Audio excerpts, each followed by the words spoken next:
Okay, we are here at the second photographers roundtable on Zoom, and we have a new person with us tonight, Phil Vignola. Is that right, Phil? That's right. I'm not new, just new to the group. Well, I've been around. I'm you're around new 55 years or so. you're new to the group, right? Okay. So, anyways, why don't you just give us a little background so we can all know a little bit about you? Sure. Yeah. I'm a recently retired software engineer in Durham, North Carolina, and into photography probably my entire life, but just seriously, maybe in the past 5 or 6 years, focus primarily on wildlife and bird photography, macro. I do all other types, but really for me, especially recently since I retired, it's more about the birds, as Phil knows, and some wildlife stuff. But that's pretty much me. Yeah, amateur photographer. Don't have any. I do have a YouTube channel called Photo Gear Fun. Don't have any thoughts that I will make a huge living or any money from this whole endeavor, but it's just for me, fun and kind of a release to get out there and into nature and enjoy my life. Yeah, that's And he kind of has more cameras than I do. Oh, he does.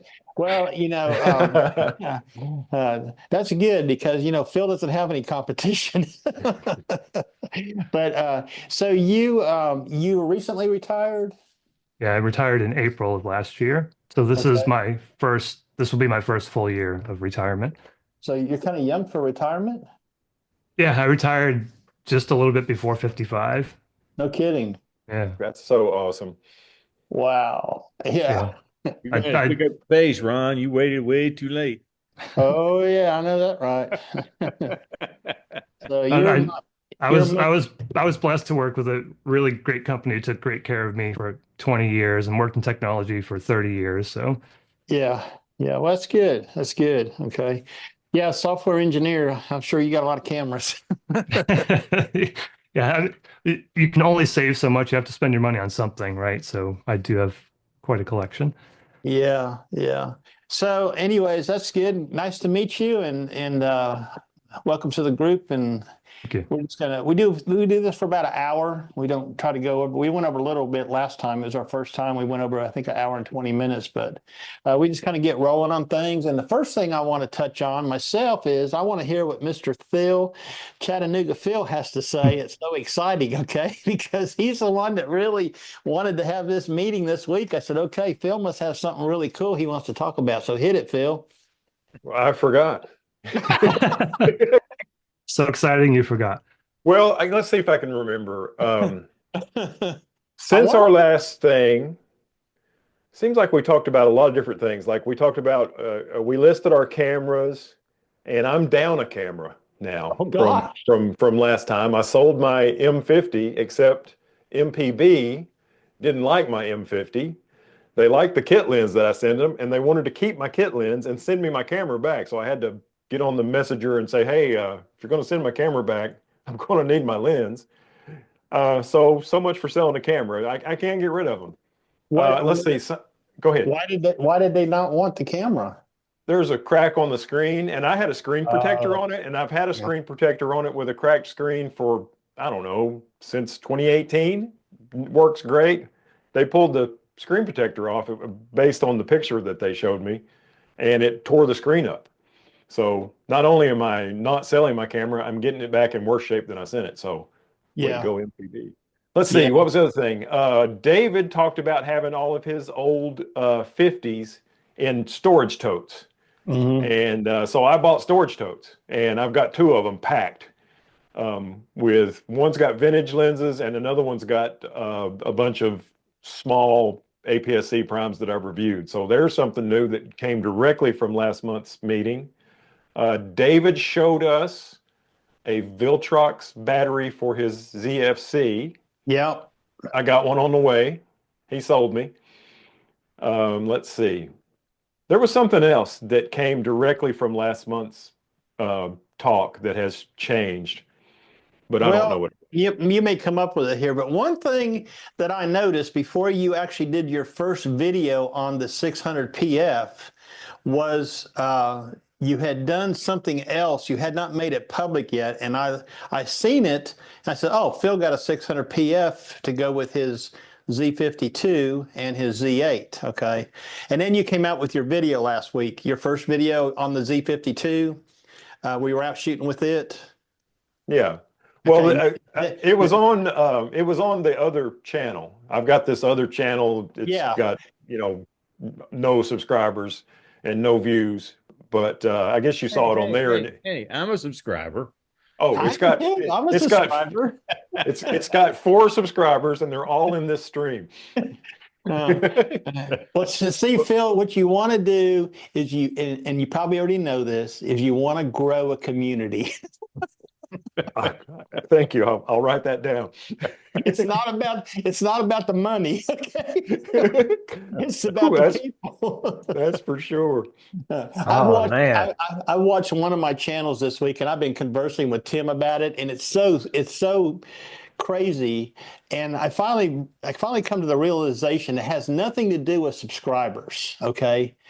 Because a lot of people will watch your videos and they won't subscribe. It's about views, okay? It's about the views is what it's all about. So I watched my retirement channel blossom along with you, Phil, and Tim. Watch it go almost semi-viral, okay, on a couple of videos, and it got up to about 3,210, I think, or 3,212 subscribers. And then it took an about face. I'm down to 31. I'm down to 3,170 now. I've lost about 40 subscribers. And I only posted like one video, and I'm afraid to post videos anymore. So I posted a video that did not have anything to do with retirement is what happened. Okay. And probably why it went viral was because I hit a nerve, is what Tim said. I hit a nerve with people when I was talking about my parents wanting to move back over here on the farm and me build a house for them at 87 years old and all that, and that's the videos that went viral. You've seen it, Phil, because you said something about 70 or 80,000 views that one video had. But that's wild. I've never had a video that took off like that one of yours, or well, I mean, I do have a video with 100,000, but it took a long time to get there. Yeah. But Tim's got that one with 1 million views, and you've got that one, and so you guys got just bukus of subscribers really fast. And I think in a situation like that, like if 5 people subscribe to my channel because of a video, and then one of them sees the next video and unsubscribes, I don't even notice. Yeah. But if 100 people subscribe to your channel and 5 unsubscribe, then you'll notice, I guess is what I'm trying to say. Yeah, I guess you got to stay in your lane too, right? And that's the thing. So I've kind of been doing YouTube as a hobby for a while, and I kind of knew once I retired that the gear. So I do a lot of gear reviews, and I knew that would slow down because it's pretty much self-funded. So I've been buying a lot of gear, as Phil mentioned, and I just can't sustain that. So now I'm looking to try to pivot. I'm pivoting more towards I'm doing a big year for birding this year. I'll probably have maybe different subscribers. I'll probably lose subscribers, but I honestly don't even track that all that much. I'll look at it maybe once a month. It's just, I'm going to go out there. I enjoy making videos. I enjoy birding. I'm halfway decent at it. Well, sometimes halfway decent at it, but I just enjoy getting out there and doing it. And that's just, I'm going to post the videos. If people watch them, great. If not, no big deal. I never look at mine. Refresh. Oh, there's one. New sub. Just drive you batty. Yeah, those new videos you've been making from Lake Betts and all, those are really good. Thanks, yeah. I'm still trying to figure out the format because I've seen a lot of different ways that you can do it. I like the way that you do it, Phil. I didn't want to copy it exactly, so I'm still trying to figure out the format, and I'm sure that there'll be probably 5 or 6 different incarnations of it before I get to the format that I think will stick, but we'll see. Yeah, so Phil, you got about 30, Phil from North Carolina, you've got about 3,800 subscribers on your channel. That's nothing to sneeze about. But you've had a channel since about 2016. So when did you really start getting into your video making for that channel? Was it after you became retired or before you became retired? Actually, it's interesting. I was producing videos that I think are probably maybe higher quality before I retired. And since I retired, I don't know that I'm trying to create such polished videos. Like I don't know if you've seen any of my reviews. I did a lot of B-roll. I did a lot of these like kind of what I would consider to be more polished videos. I'm just trying to do more kind of raw and real stuff now and see how that goes. It's so time intensive, as Phil knows, doing these, where you've got to edit your photos, you've got to make sure you're cropping them properly, and then you've got to create the video and do all that other stuff. And it's just like two or three times the work maybe of a normal video. So I'm just gonna kind of try to be real and raw, and I guess the product would be me and the birds and maybe some of the areas that I visit. But I'm enjoying it more now with these, and I've only been doing this for probably I started on Christmas, but I've been doing these kind of bird type videos maybe for Mhm. 3 or 4 months, and I enjoy them more. They're not highly produced and just kind of, I would say, more raw, but it's Yeah, I think sometimes you find a different direction you want to go in, especially with our photography channels. There's so much competition out there, and like a lot of us know, and I have got a ton of hiking type videos and stuff out there, and they don't seem to really do a whole lot. So I'm trying to reinvent myself this year and get into more training, maybe more Lightroom editing, and thus the couple videos I posted recently, kind of testing out my skills with using OBS. You know what OBS is? Okay.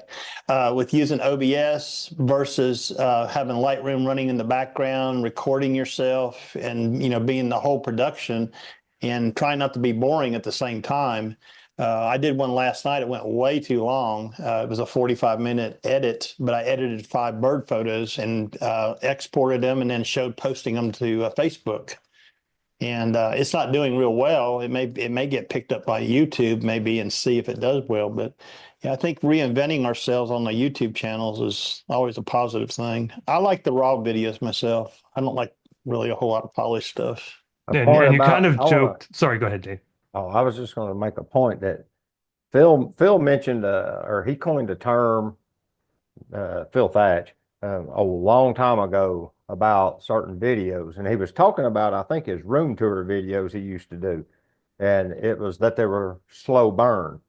They get tons of views, but it just takes a long time to do it, and they're kind of consistent. They get views consistently, and that's probably why that video with that Lightroom edit, because there'll be people looking for editing tips on Lightroom, and they'll watch that video to see how you applied the techniques you did to those edits, especially since you shared the whole process.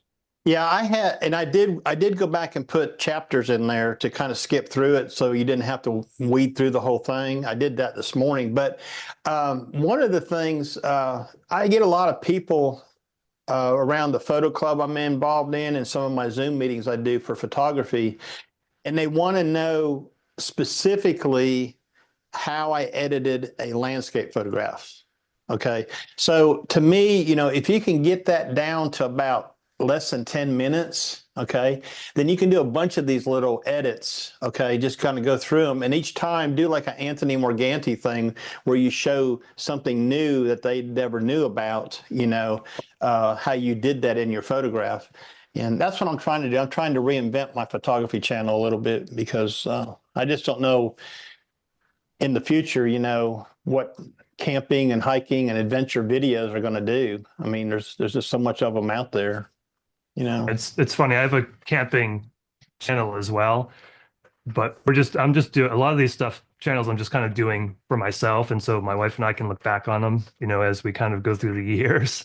But Yeah. the photography genre is really crowded, right? And again, if you're doing gear reviews, I don't get like I've gotten a few products. I know Phil gets products, but I don't get releases from Sony, pre-embargo or those types of things. So it's really tough to try to continue to do that. And I knew once I retired that I'd have to make this transition. So I'm still trying to figure out what that transition is. But what I'm enjoying right now is doing birding, and that's what I'm going to show Yeah. basically. What's the name of that? What's the name of that camping channel? Small camper, big fun. Is it all one word? I think so. I'm trying to remember. It's been a while since we posted there, but we had a teardrop camper that we Okay. started out with. We recently bought a class B van, but Okay. Those are fun videos to make, but nobody's watching any of my videos, but Yeah. those are even worse than Well, the Tim, photography. Tim and I both have gotten into the car camping type stuff, and I've advanced up to a small camping trailer, and we do those kind of videos. They're kind of fun to do, like you said. They are really fun. And like I said, for me, it's more, if people watch them, that's great, but it's more memories for my wife and I to kind of look back on. Yeah, yeah, yeah, yeah. Well, Those camping videos, a so- lot of times, they're really popular. yeah, they can be. Not so much on my channel, but it can be. Now, Phil V wouldn't know this, but all the others will. That I've sort of put my photography channel on a hiatus for a while, both because I'm a little burnt out with it all, and I'm not getting the return that I need for the time that I'm investing. You're talking about spending all day to create one video where I can sit down for 15 minutes to a talking head video on the retired channel. But when I went out for my Life in Motion Diaries channel to shoot with the Leica, I tried something a little different that wouldn't work it wouldn't work in a lot of situations that I find myself in, but it was kind of interesting to do the video a totally different way, which was I went out and took all the photos that I wanted to take, and I didn't worry about the video. And then I came back behind myself and created a video pretending to take photos of the places I'd just been taken. That's how you do it. That's how Thomas Heaton does it, I guarantee you. It was so much easier, Of course, I didn't do any talking in it either, which was also helpful. But I thought, I could do just the same kind of thing on my photography channel and never say a word, and just let the photography and the location do all the talking. I don't know. I'm like Ron. I'm trying to rethink where I want to go with this So channel. like you go down there, what you're talking about there, Tim. This is something I wanted to explore myself, but let me see if I can wrap my head around this. You go to a location, okay, just like the other day when I went to Ozone Falls. It was on a whim. I told my wife, I'm going down to Ozone Falls. I ain't been to a waterfall in about 4 months. And it was cold, okay. It was trying to snow. And I actually went down and started my video before I started my photography, because in a sense, I feel like the video is part of your role. If you was to take all those pictures first, then you have to stand there and recreate the environment that you shot the pictures in. Yeah, well, that's the thing is Instead of rolling like I video said, it while you wouldn't do work it. in every situation, because if I was out shooting a waterfall or a particular landscape where I'm dependent on the sky and the sun, and I want to do that video while I'm taking that picture, um, because you can't fake that light later.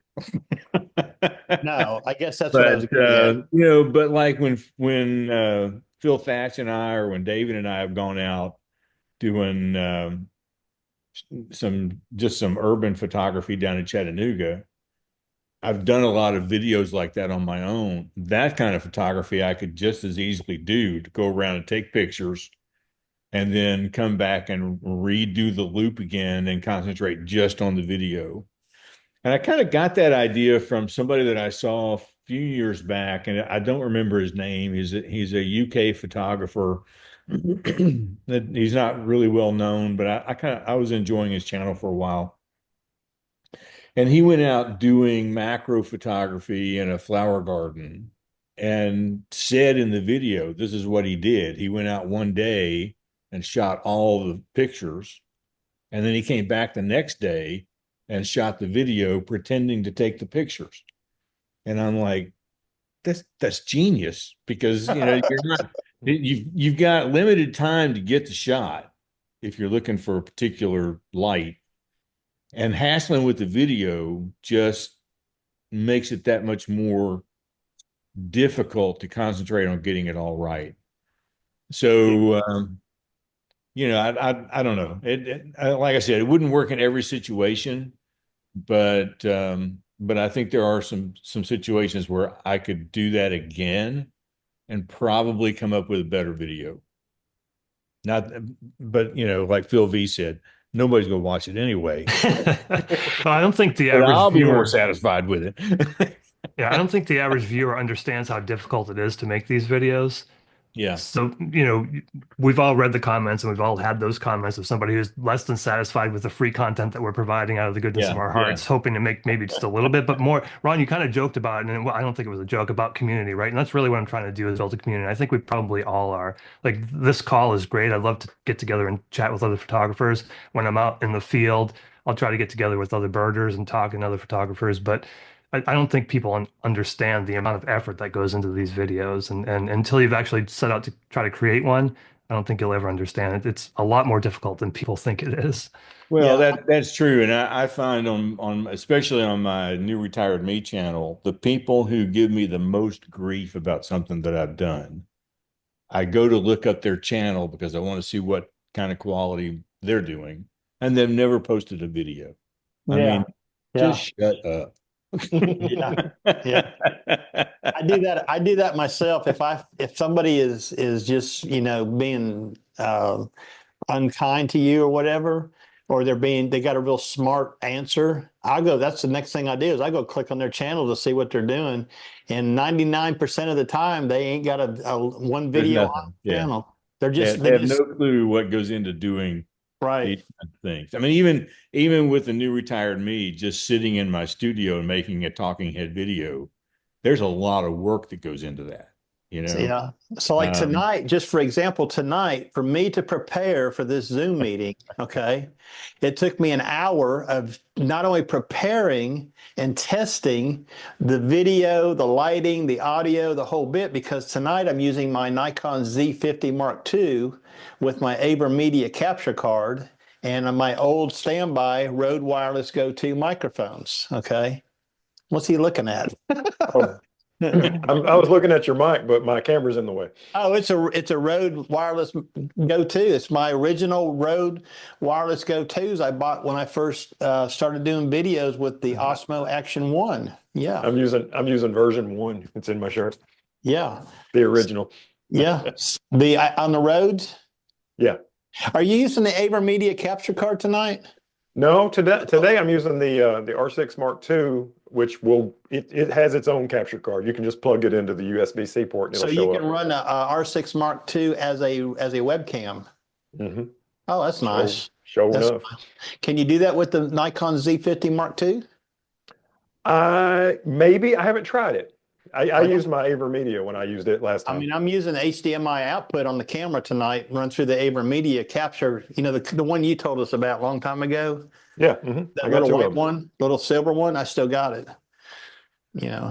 Well, I feel really, really bad because I'm just using my laptop with no microphone. I've got my dining room lights on, making me look like I'm totally washed out. And, You y'all are look making me feel fabulous. bad now. Yeah, Phil and I were talking about gear, and I got an FX30, and I'm using a Tamron 17 to 28, and I've got a cam link that I'm using for video capture, and I've got a Rode Caster Pro and some mic that was actually sent to me to review.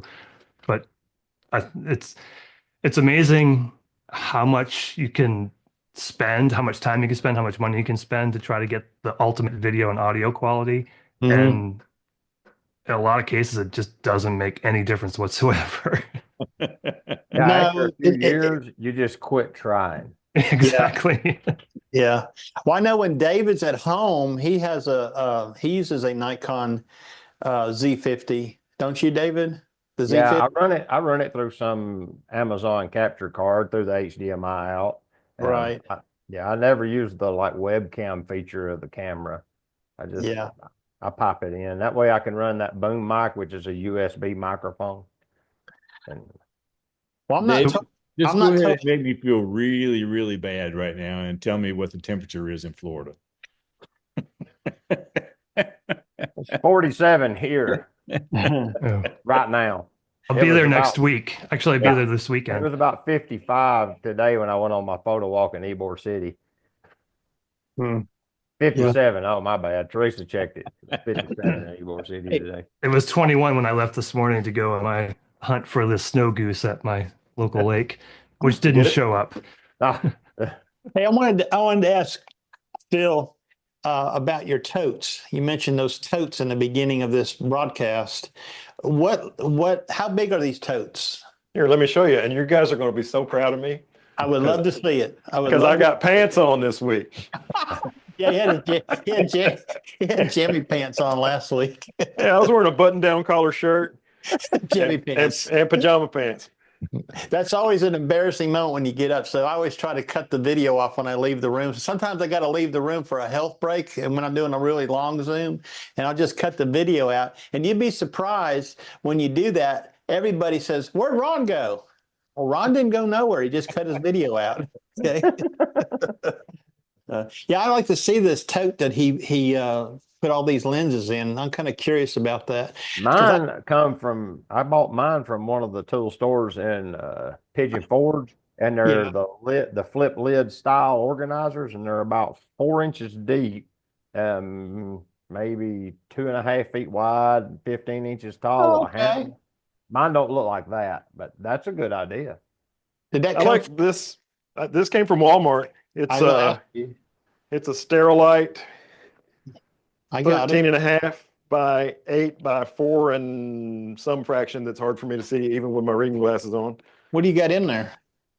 Let's see. I've got whatever the hell this is. I've got a Fuji. It's a lens, Phil. Thanks. I got a Fuji f1.8. That's an M42 mount. Here's a Helios 44. Here's a Nikon 50 1.2. Here is I think this is the Yashica 50.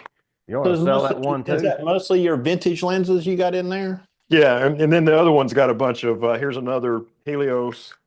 You got 3 of those. And the other one's got a bunch of Viltrox and stuff. This is the David Saylors edition Pentax lens, the 28 f3.5 that has it's got the 3 orange. If you put it on f8 and then line up the focus onto the little orange dot, everything's in focus basically. You got any foams in there, or you just got them in there? I just got them in there. And then I have my favorite vintage lens. This is a Minolta 50 f1.4. That's a manual focus lens for you? Yeah, yeah, all these are. I mean, this lens is from 1973, so it was manual focus when it was new. Can you use the Minolta on a Nikon Z mount? Yeah, sure. Oh, yeah. You just have to get an adapter. I've got an adapter for Canon and for Nikon, so I can put it on. I don't have one for Sony. Here's a Nikon 50 f2. Where do you get these lenses? eBay. Uh-huh. This is another Helios. Is that 50 millimeter 1.2 available for trade or sale? You know, I looked at MPB offered David me needs another 50 millimeter. Yeah, he does. MPB offered me $82 when I Now plugged you're talking his language. Go ahead, David. Just for I'll throw a clean C note at it. I imagine you would. I don't know. I really don't like the image quality from it, honestly. But I do just like it because it's did I say 1.2? Yeah. Mm-hmm. I'm sorry. It's a 1.4. I apologize. Oh, never mind. I got one of them. Nobody wants that. Yeah, that's junk. It's funny, Phil. My wife uses those same containers for her shoes. 2 shoes fit perfectly in there, just about. I bet it is probably designed for shoes. Yeah. I'm not putting that back up just yet. Have you ever thought? I have to say that I'm a little bit surprised that you have such a large number of lenses that you cannot use to do bird photography. Well, this box might as well be called the David Saylors box. Hey, I resemble that. Yeah, but me and David were doing a photo walk with a guy named George Nagata, who is a viewer of both of our channels. Yeah. And David, I said that he was an influencer, and he said, no, he's not. Yes, he is. Oh, All yeah. this stuff I bought just so I could be as cool as David. And That it didn't work out. 28-35 Pentax is an awesome lens, by the way. Yeah, I like that one a bunch. For Yeah, that's sure. my favorite 28 It ever. probably wouldn't come as any surprise to you that I can almost fit all of my photography equipment in that box. I'm getting there. I'm getting there. Man, Okay. I would hope that a Leica would be stored in something nicer than this little tote. Well, it's sitting on my coffee table at the moment. The totes are a good idea because that's kind of what I have to do. I only have a 10 by 10 bedroom in my house to do everything. So like, this right here is one corner, and then over there is the other corner. And then I took the doors off the closet and put shelves in there so I could get to things, that kind of stuff. So this is like my domain back here. But recently, especially since I retired, I have been cleaning it out. Okay. And that those desks we bought, Phil, the you got one and I got one. Yeah. Right there. Well, I've got two. Okay. Oh, cool. I bought a 62-inch. I had an L-shaped desk in the back corner there. I took it out. Actually, I had to give it back. Okay. When I retired, it belonged at work. And I went and bought a 62-inch crank up, one of those. I couldn't afford the ones Tim was telling me about. They were really pricey. What were those flex spots or Flexi spot, yeah. flexi spots? Yeah, electric up and down. Yeah, You see Flexi Spot needs to send me an email about testing one of those out. I'd be happy to. Yeah, Well, do they you see- sent me an email about it.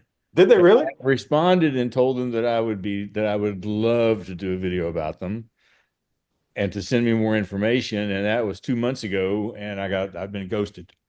Oh man. Well, they're obviously garbage then. Yeah, exactly. They're dead to me at this point. didn't need that.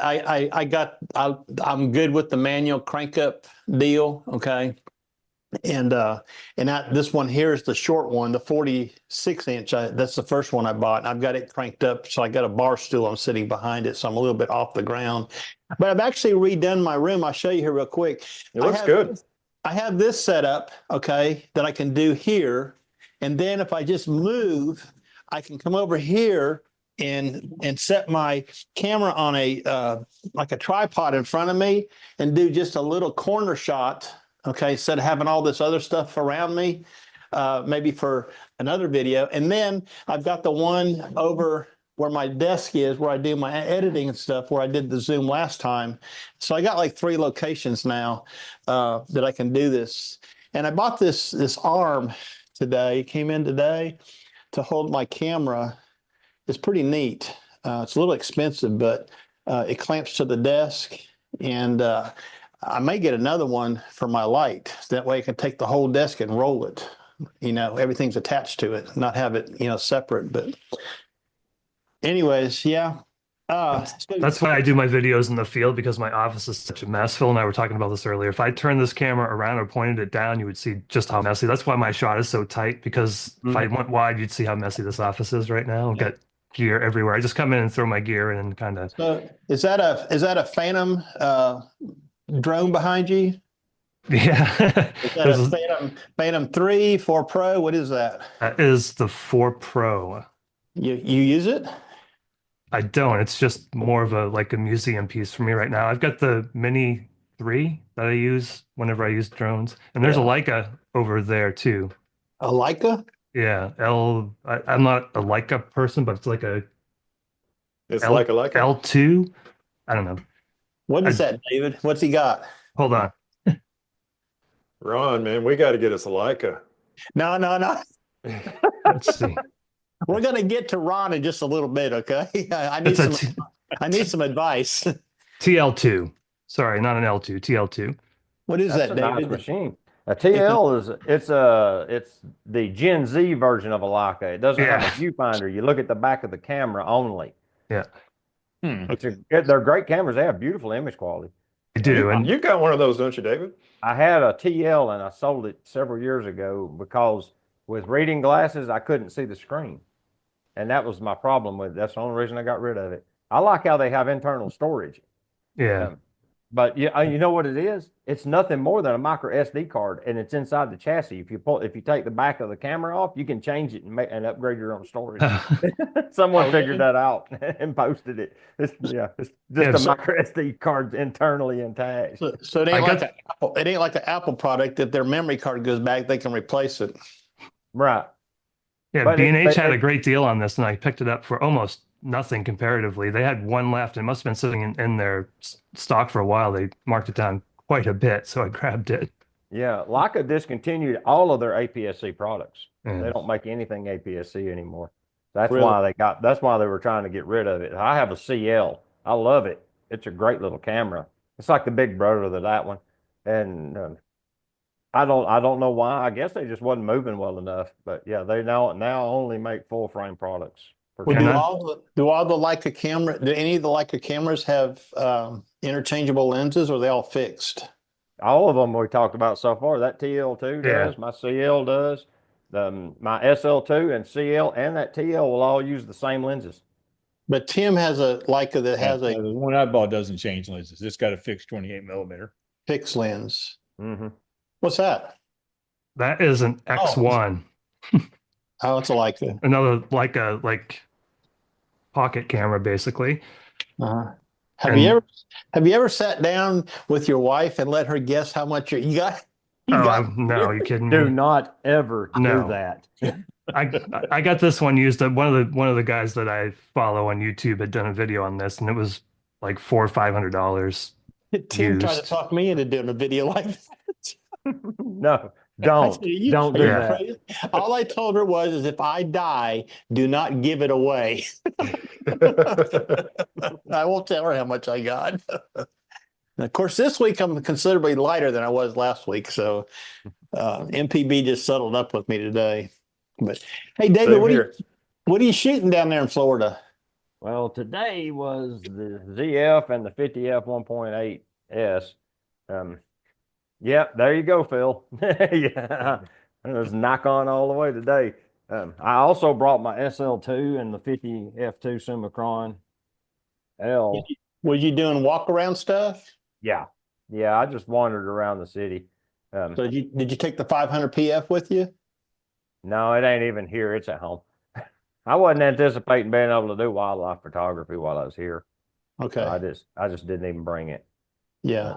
Yeah, I just grabbed the SL2 and the 50F2 for it, and the ZF and the 1.8 for it. I've got a few manual lenses in the bag. I think I have the 28 f2.8 AIS, which is like one of Nikon's legendary manual lenses, and I have a 35 to 105 little AIS zoom from the 80s, and I think I have the 50F 1.4 AI. I believe it's in there too. They're over there behind the computer. Were you on vacation or you on business? Yeah, vacation. For me, Teresa's doing classes. So while she's in class, I go do photography. You're one of them tag-along husbands. I got you. Me too. Nice work if you can get it. Yeah. When you going to Florida, Phil? Pretty soon, ain't it? Yeah, I'm going. we're going. Oh, Oh, sorry. sorry. You go first. You go first. You're going closest. You're going to Florida too? Yeah. Okay. I'm going Saturday, assuming the weather doesn't get too bad here. But Where you heading? I'm going to the Orlando area. I'm actually going to visit a friend, but I am going to take one day and go to the Apopka wildlife. The wildlife drive is not open, I think. It's only open on weekends, but I'm going to go over to Lake Apopka and spend one day there. I'm going to bring my R7 and my 1 to 400 with me, just a really light kind of travel wildlife kit, and get some. I'll do a video on it for the channel. So I'll bring my Osmo Pocket 3, and then I'll bring that to get the bird video and photos. I don't want to bring. Normally, I shoot the Sony A7 CR with the 2 to 600 and 1.4x tele on there. Awesome bird photography lens for me, and photo camera for me. I don't shoot burst. I shoot single shot.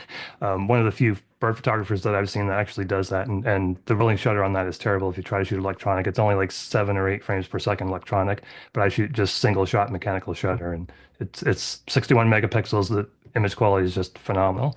It's hard for me to put that one down. Yeah, I do control burst. Usually with the D500, I'm usually 2 shots, 3 shots at a time. I don't lay on it. I just don't see any need to. The birds, I shoot a lot of perch birds. I don't do a lot of birds in flight. And, I just, hit it for 2 or 3 frames and then wait and see if it moves a little bit. The only reason I do that is to hope that that all three of them are sharp. That Right. the bird didn't move or the wind didn't kick up and blow its feathers around or something. Because I don't shoot. Well, Phil shoots a lot lower than I do, but I only shoot around 1/1000th. I don't usually go above that because the D500 has problems with high ISO once you get above what, Phil, 3200 or so. Yeah. And it takes a lot of work to clean them up. So that's one bad thing about the D500 and that sensor is it's not real good at high ISO photography. But yeah, I only shoot controlled bursts like that. I had somebody comment to me one time about that. I actually did a video with in the blind in my back woods back here. I have a blind I set up on the ground, and I was in the blind doing the video, and I was shooting while I was talking to the camera to the Pocket 3. And I think it was Woody Mallory. He made a comment about nice control on the shutter, just bursting it a couple times at a time. But yeah. Well, I only do it because of all the things that I do in photography, culling is my least favorite thing to do. So if I come home with 4,000, 5,000 photos, I'm never going to look at them. I'll look at one or two and that's it. So I know the way that I like to kind of enjoy my photography, and culling is the thing that I hate the most. So I'll come home with fewer shots and deal with missing shots. So Control A, delete. do you load them all? Do you load the whole card on your computer and then cull them? Yeah. Yeah. I actually, I've got the latest Mac, and going through those, even though there's 61 megapixel files, I still can go through them pretty quickly in Lightroom, and I'll just either flag it.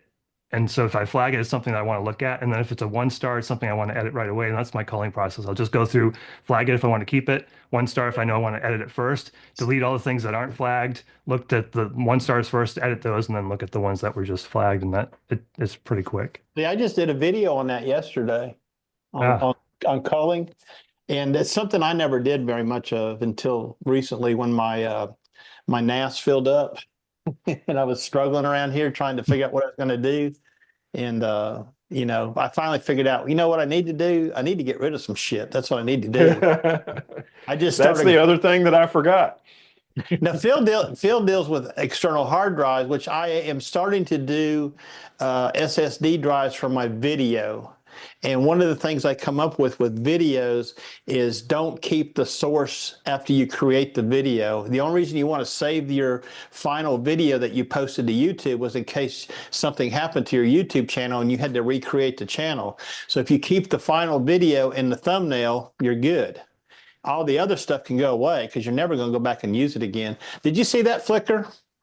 Yeah. That's that AverMedia capture card acting up. Okay. I haven't used it in a long time. I used to have some problems with it a long time ago, and I thought it was my other MacBook, but apparently that AverMedia card is skipping a beat. I don't know why. I'm only shooting 1080p out at it from the camera. So I don't know why.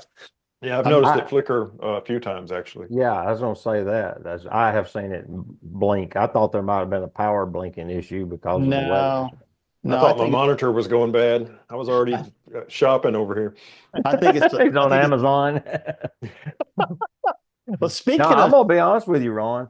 A capture card only lasts about a year for me before it starts giving trouble. So about Really? once a year, I buy a new one. Yeah, well, I'm not buying I bought the Elgato 4K the first time. It lasted Yeah. about 2 years and died. I don't yeah, know, something about its processing all that data. It burns out a chip in it or something, I guess. really?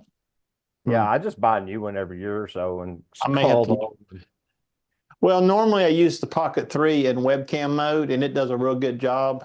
Yeah, I And gotta admit, last week when you used it on that, because you used it last time. I It worked did. really good. Yeah, I just decided I'd try the Z52, Mark II in this mode tonight. But speaking of there it goes again. Speaking of gear, okay, so I have a dilemma. Okay, I have all this money I got to spend. Oh man, what a problem. Yeah, Now, that's terrible. what I'm Which trying. Leica are you going to get? No, we're not going there. He's on it. Phil's got it figured out. He's getting one. Was it M11? No, I don't, With a 50 millimeter Noctilux. no, I don't want that. Okay. That, you know that what- Noctilux lens is $14,000 for a 50 mil. Sigma makes a 500 millimeter 5.6 for the L mount Alliance that's the same size and image quality as a 500 PF. Really? Look at nice. that. Be good So on he that can- L mount. Yeah. But for L 40, mount Alliance. but for 4,800, you can get a 600 PF and, go that route too. Highly Yeah. recommended. Well, I'm going to keep the Z50 Mark II for walk around stuff, just knock around. I was trying to do some testing with it at Ozone Falls to see how well it did in a landscape environment, but that was a fail because it was so windy down there, and it was cold and it was raining. Everything was against me, so I was having trouble with it down there. So I didn't get a good test on it. I do know the 16 to 50 kit lens is sharp. I'm not sure it's wide enough for what I want to do. I may have to look at a wider lens for it. But anyways, I did take the 10 to 20 DX lens, the AFP version, which is a very reasonably priced lens. And I did do some test shooting with it. But again, the day was terrible. I couldn't get anything to happen right down there. I need a different day, actually. But Is that, hey, Ron, is that 10 to 20? Is that the DX F mount? yeah. Yeah, that's the one I use on my Z50 at home when I do my studio webcam stuff. Yeah. That's So- a great lens. Yeah, I know. Well, I'll show you right here. It's a let's see if you can see that. It's got a plastic mount.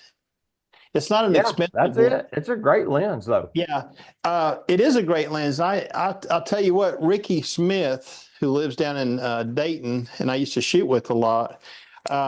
He actually got rid of his full frame setup. He shot for years with a D610 and a 16 to 35 f4, and he got rid of that and bought a used. He got rid of everything. He had a 14 to 24 2.8, that big bazooka thing. He got rid of that and bought a used D5500 and one of them lenses, and that's all he ended up with. And he claimed he could get just as good pictures out of that he could out of that full frame D610 that he had. But Not the anyway, gear, is the photographer. it is. It's the lens, actually. I think sometimes you got to have a good glass. So anyways, what I wanted to ask the group here is their opinion. I'm not too sure if all of you can answer on this. It depends on your Nikon knowledge, but I am considering the Z6 III, okay, Mark III. The reason I'm considering is I want a full frame camera for landscape photography. And I was going to step back into a Z6 II because you can get them for about $1,500 right now. They're about $400 off versus $2,500 for a Z6 III. It's $1,000 more. Money is not the issue here, is what do I actually need, okay? And I'm shooting what wildlife I do shoot with the D500 and the 500 PF. I do have a Nikon 180 to 600 Z mount, okay, that'll go on the Z50 Mark II for wildlife photography. Yeah. And, does a man go forward into the Z6 III or does he step backward into the Z6 II for a landscape type photography? One more thing I want to add to this. One of the reasons I jumped into the Z8 was for the video capabilities, okay? Being able to do videos with wildlife. Unfortunately, in the last year that I owned it, there was hardly any video done with the Z8, okay? There was some, but hardly any of it was done with the Z8. So the Z8 it was too big and heavy for me to carry. And I just decided it was time to part ways with it. So it did go to MPB and it did get settled today. Anyways, what do y'all think? Should I go backwards into the Z6 II, or do you think I should go forwards into the Z6 III? I think Well, you got to like think a about what's SM3 different. ROM. Sorry, go ahead. Go ahead, Dave. I'm sorry, Phil. You actually have a real answer. So Oh. you go first. Well, you got to think about what changed between the Z6 II and the Z6 III. The Z6 II has the same sensor as the original Z6. It's the same sensor that's in the ZF. It's a good sensor for low light. It's got great dynamic range. The Z6 III has what they call a partially stacked sensor. It's got a faster readout, so it's better for action. But a consequence of that faster readout speed is less dynamic range. So if you're actually buying it for landscape photography, I think you should get a Z6 II. If you want to do some sports, birds in flight action, then the Z6 III is the way to go.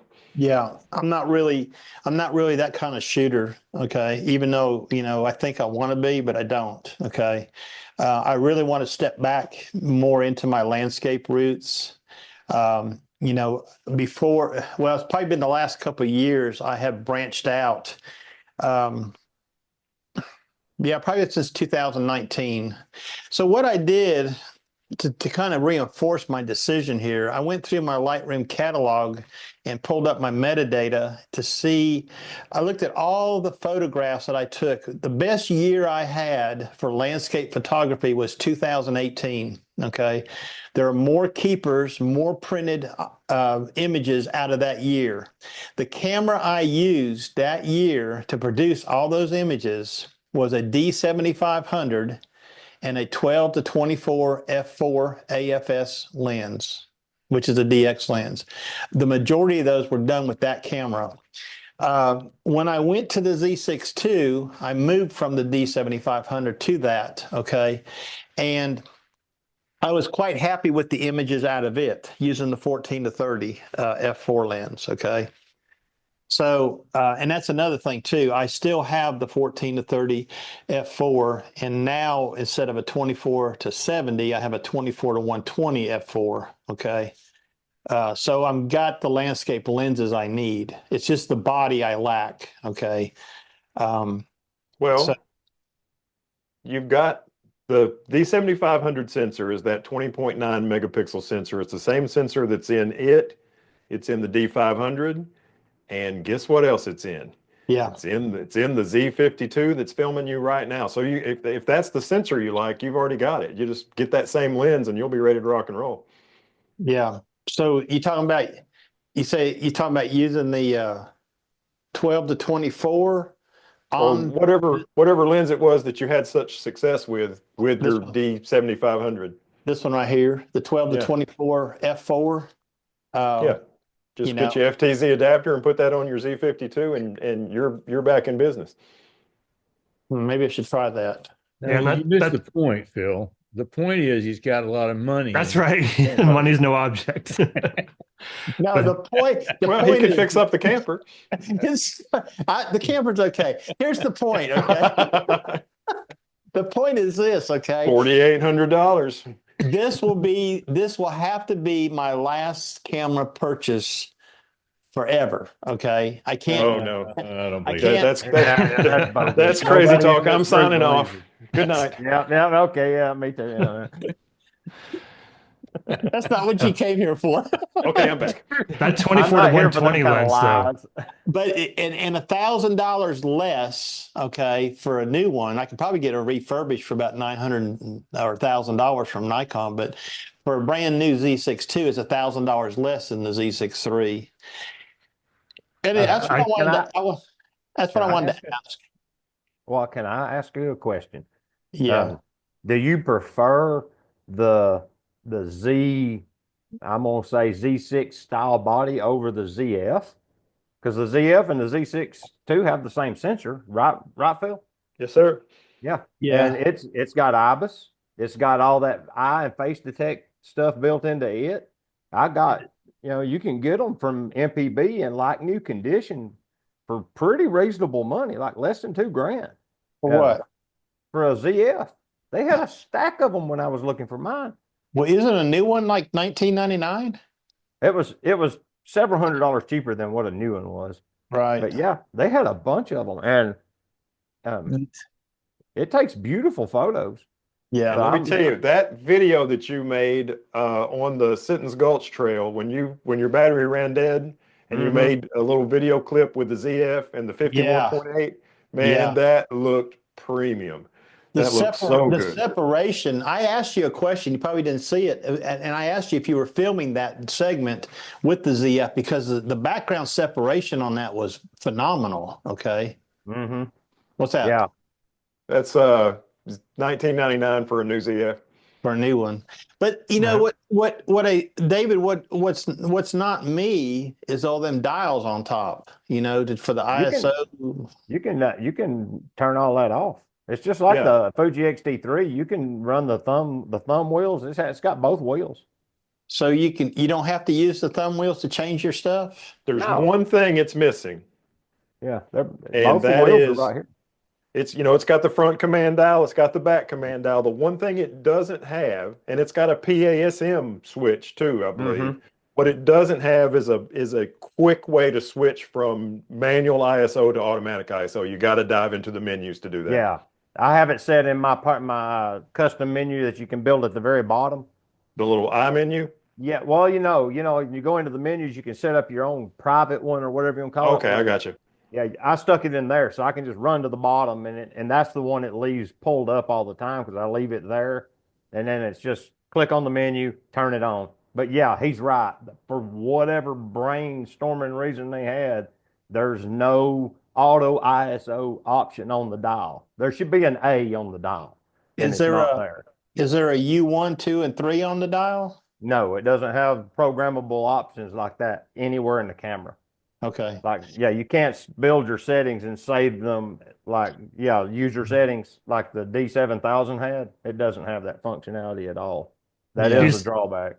Geez, Phil, I didn't know I was getting into a bunch of Nikon users. I'm out. You didn't tell me that. My answer to your question was to just sell it all. I'm joking. Ron, I actually sold my I sold my Z8 and my 3 recently. I wish we would have connected before that because KEH probably has one at a pretty good price right now because they didn't give me nearly what. Why did you sell the Z6 III? So I bought it for video and I thought that I would use it more for videos. I did a documentary on Lake Betts and I thought that I would use that more for video. And instead I ended up just loving my FX30 and I got another FX30 instead of that. And then a lot of the stuff that I'm doing now handheld, because the handheld stay for Nikon is really good for long lenses, right? But I found that my R5 or my R7 with that 1:400 does a pretty good job. And with the R5, I can record in 8K and crop in. So the handheld video on the R5 was good. And I'm more familiar with Sony and Canon than I am with Nikon. So it was and the Z8 just didn't seem to perform as well for small birds. And Phil, I know that you probably have it set up. Maybe I didn't set mine up properly and didn't give it a good chance, but a friend of mine wanted to get one anyway. So I sold it to her and gave her a pretty good deal. But that Sony autofocus for me, for birds, especially small birds, I haven't seen anything that beats it on that A7CR. The latest kind of incarnation of that autofocus for Sony just doesn't, I don't think it's matched anywhere. Phil, where did you get your Z8 from? I bought it from Murphy. Oh, you got it from Murphy? Yeah. Okay. I didn't know if you bought it used or not. Oh, it's $15.49 for a like new ZF at MPB. Yeah, for a used one. Yeah. So you can get it for $1,500 or $2,000. Yeah. But yeah, that Z6 III is great for video. It's a Z8 Lite, really, right? And light in a couple of ways. It's much lighter. It doesn't have quite the functionality, but I started with Nikon. My first Nikon was D3100, and I shot Nikon DSLRs for a long time. And then Nikon was so late getting into the mirrorless game that I moved over to Sony and Canon, and I tried Nikon recently. And I've got a lot of great lens options that Phil kind of has pointed out, but I don't know. I guess I'm stuck in the Sony world for my bird photography, for good or for bad. So Tim, I want to hear about this Leica, and you're in David's walk on with it. How did you like that camera? Well, I'm learning to love it. The day I went out with David, How many keepers did you get from that trip? Well, maybe one, but it wasn't worth it.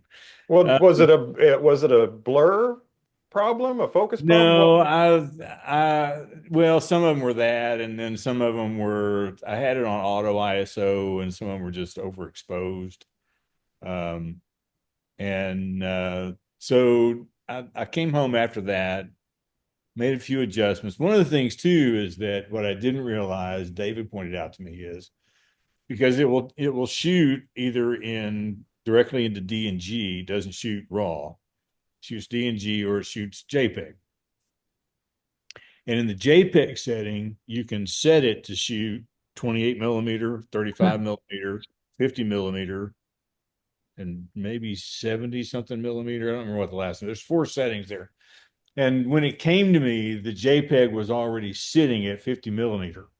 And it said that up in the corner, and I was like, why is it saying 50 millimeter? I don't understand what's going on.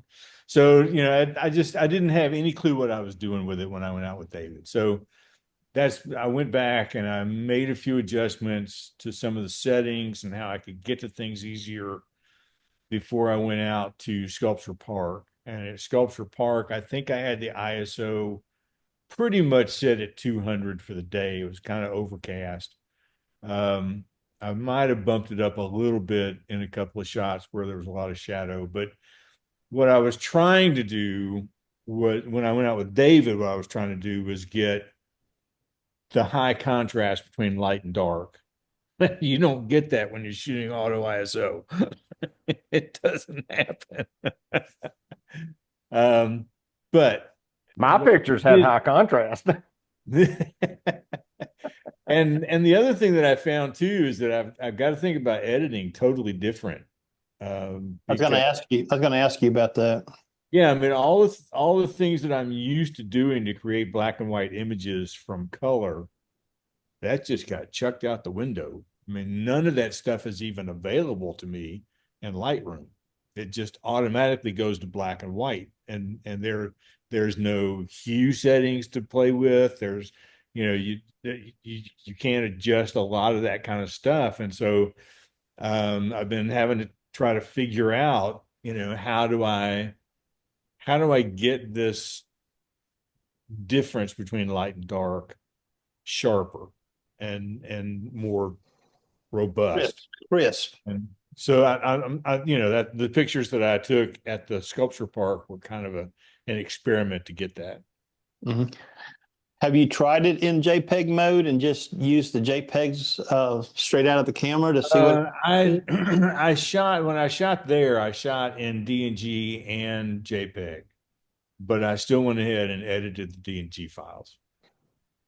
And one thing I did notice is that it is possible to get a file too big to upload to Instagram. And so I had to make a few adjustments in the export to get them to actually upload. Yeah. That camera there, David, has it got a sensor that is actually made for monochrome? All sensors are monochrome from the outset. They put a Bayer filter array or an X-Trans, if you have a Fuji, on top of a black and white sensor to create the illusion of color. And they do a lot of math through algorithmic computations to create color images with those sensor arrays. It's bizarre how that crap works.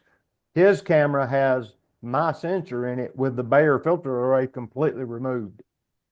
So you lose like 3 stops of light through the blue layer, I think it is. So he gains 3 stops of light automatically in his ISO performance by just having that camera. So he can shoot monochrome at like 25,000 ISO and it'll look like 1600. Really? Yeah, it's shocking how dark. I've seen sample photos out of a Q2 monochrome that were shot essentially in the dark and they look beautiful. It was just crazy what them images. So it has the sensor in that camera that Tim has is a very low light type of performer. Oh, absolutely, yeah. So you go down a dark alley somewhere with and make it look really good. Is that what you're trying to say? Yeah, it's Yeah, just and going to be black and white. it'll go to f1.7, but all the images that I shot at the sculpture park were just shot at f8. And I was basically trying to do where all I had to do is pick up the camera and take a shot. One thing I am noticing is that the ring that decides where the focus is going to be, like I have it set at 8 feet. Mhm. Um, I move it. I wish that it had clicks, but Mhm.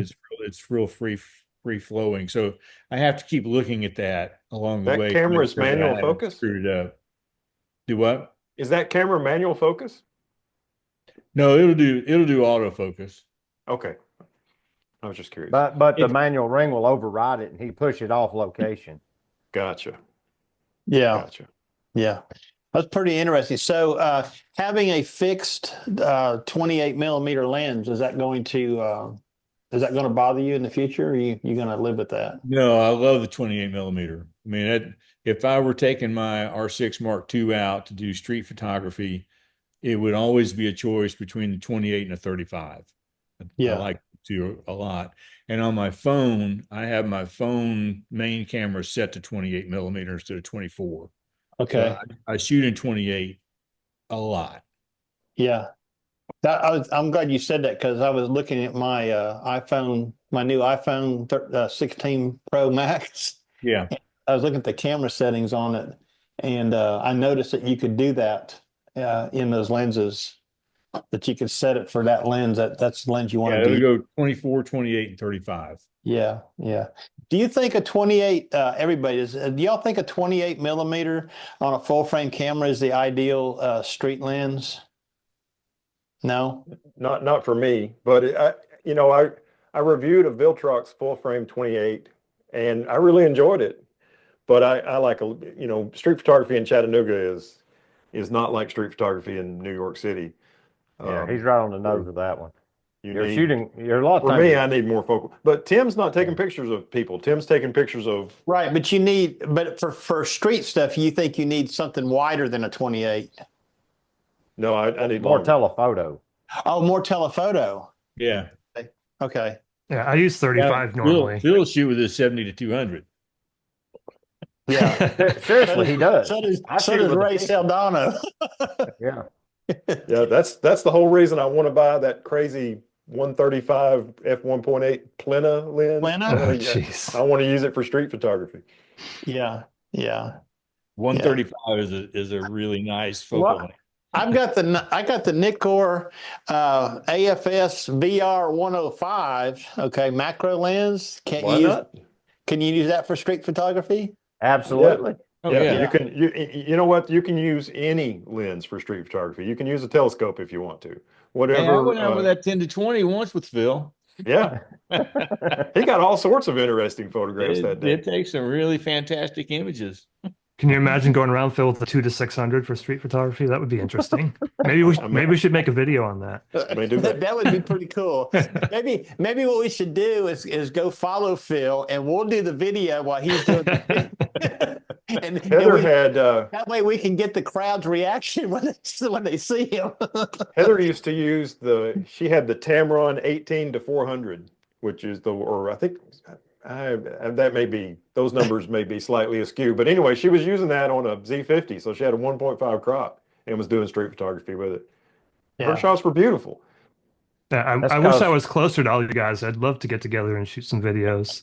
Well, I happen to know you have a camper, and I know That's a great true. place.